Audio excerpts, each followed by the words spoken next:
All right, now that annotation is finished and we're ready to start adding sheets to our project, one of the things we need to do is examine the existing sheet that came with this file. This one is going to be called A101, the Level 1 floor plan. And if you look in your project browser under Sheets and you double click to open up this sheet, what you'll see is something like this: a fully developed Level 1 floor plan view with both buildings, all geometry, and annotation. If you need to move the view around, similar to what we have in AutoCAD, all you need to do is select the view here and then shift it around on your screen. Generally speaking, these views are going to be centered on the sheet or slightly moved to the lower right. Now, I said there's some similarities between AutoCAD and Revit, but there's one major difference we need to think about. The analog is this. In AutoCAD, a sheet essentially is a piece of paper with a virtual space cut out somewhere in the center. That is called our viewport. And in that hole in the sheet of paper, we're looking beyond the sheet of paper into model space beyond to find the appropriate geometry and annotation that we want to show on that sheet. Now, the differences with Revit are a way to think about it like this. It's a blank sheet of paper with a title block printed on it right here. And instead of a virtual hole in the piece of paper, you might think of these views as printed transparencies that are laid over the top of the blank sheet. Now remember, there's two categories of elements here in our project: views and sheets. If we look up here, we have views, which we've been working with so far, creating and updating floor plans and elevations, sections, and so on. But we've also have this sheets category right here that contains everything that in the AutoCAD world might be called paper space. Now, again, we're going to do 99% of our design work in views and then apply those views to sheets. In this instance, we already have the Level 1 floor plan sheet with the view applied to it. All we need to do is make sure that the updates are correct and everything is visible. Now, notice right now that I did move this Level 1 floor plan view on the sheet a little bit, but notice what's happened to one of our elevation markers. This elevation marker right here is partially off the sheet.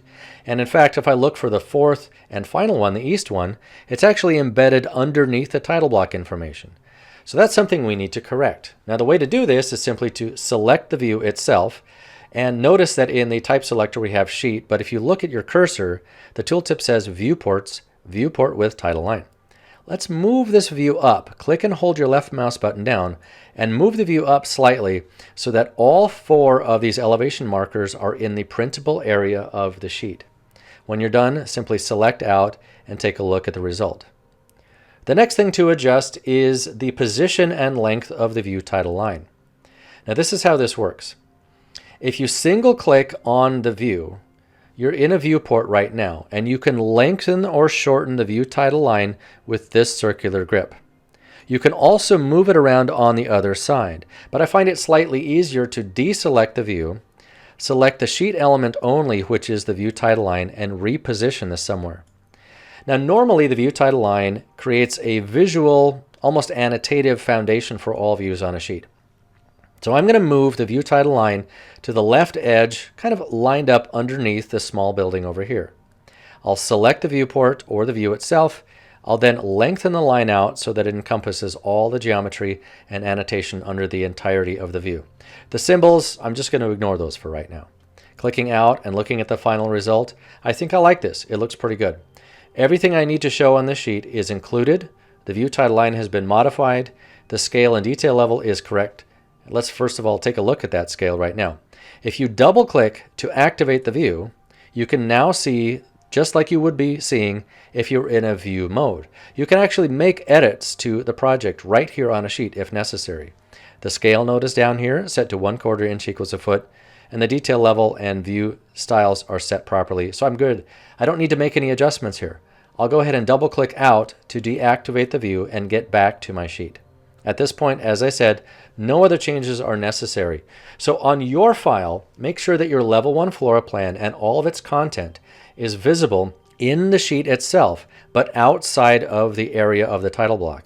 Make sure that you adjust the view title line, reposition anything you need to make it logical and clearly printable. In the next video, we'll discuss how to create new sheets and apply views to those sheets.